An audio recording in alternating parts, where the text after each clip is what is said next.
प्रस्तुति गांधी गांधी गांधी गांधी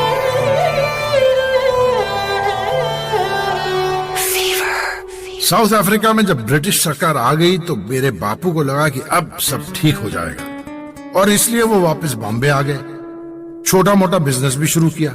फैमिली में एक और मेंबर बढ़ गया। लेकिन जैसे मधुमक्खी और फूल का रिश्ता होता है ना, वैसे ही कुछ मेरे बापू और साउथ अफ्रीका का रिश्ता भी था। और बापू को अचानक फिर से साउथ अफ्रीका जाना पड़ा।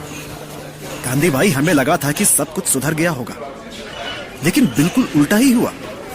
हमारी सारी मिलें बंद कर दी गई, सारी जमीन जब्त हो गई है और हम एशियंस के लिए जो कमेटी बनाई गई थी वो भी एकदम उल्टा ही काम कर रही है।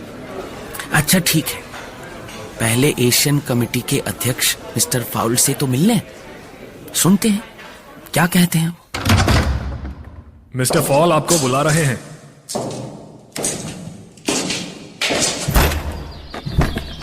हेलो मिस्टर फाउल, मेरा नाम मोहनदास करमचंद गांधी है।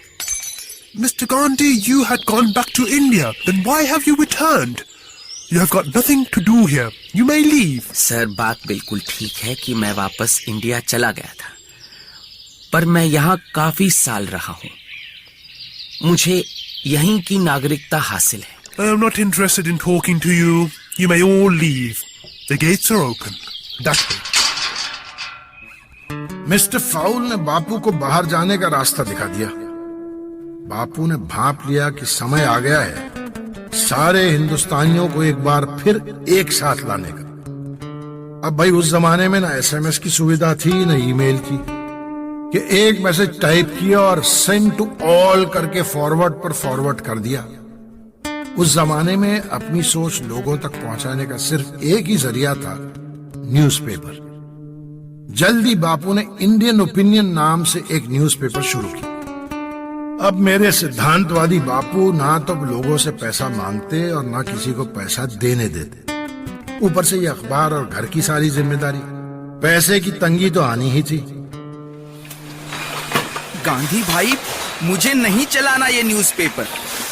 हम कंगाल हो चुके हैं, पैसे नहीं है हमारे पास। अरे तो इसमें डरने की क्या बात है मदन लाल, हम सब मिलकर पैसा जमा करेंगे। हम अपने खर्चों में कमी लाएंगे। खर्चे तो तब होंगे जब कुछ आमदनी होगी। आमदनी भी होगी।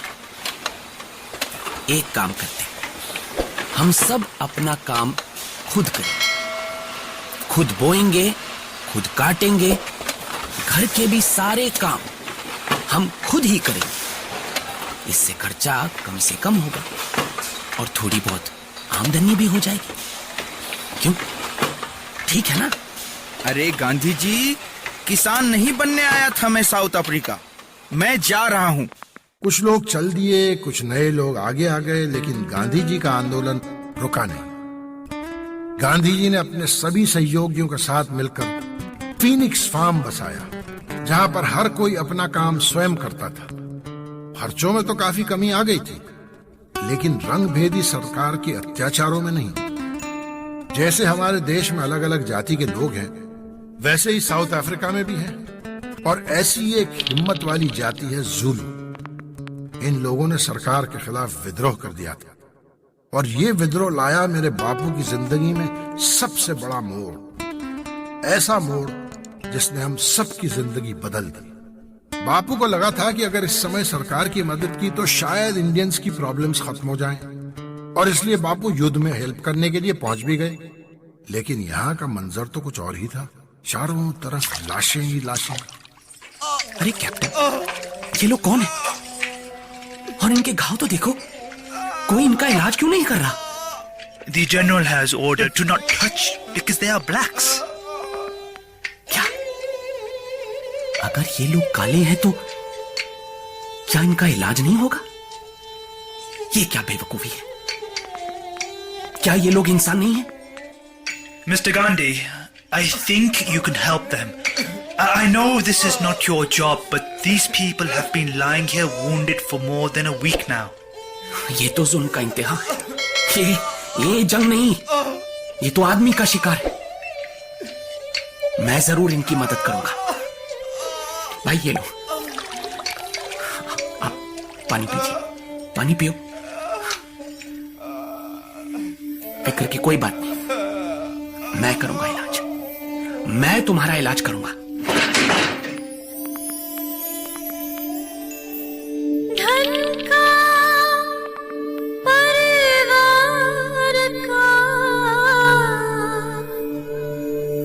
जीवन का बलिदान लेके सबका दर्द ही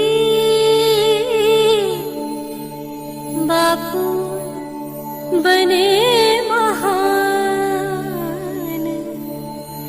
बापू बने।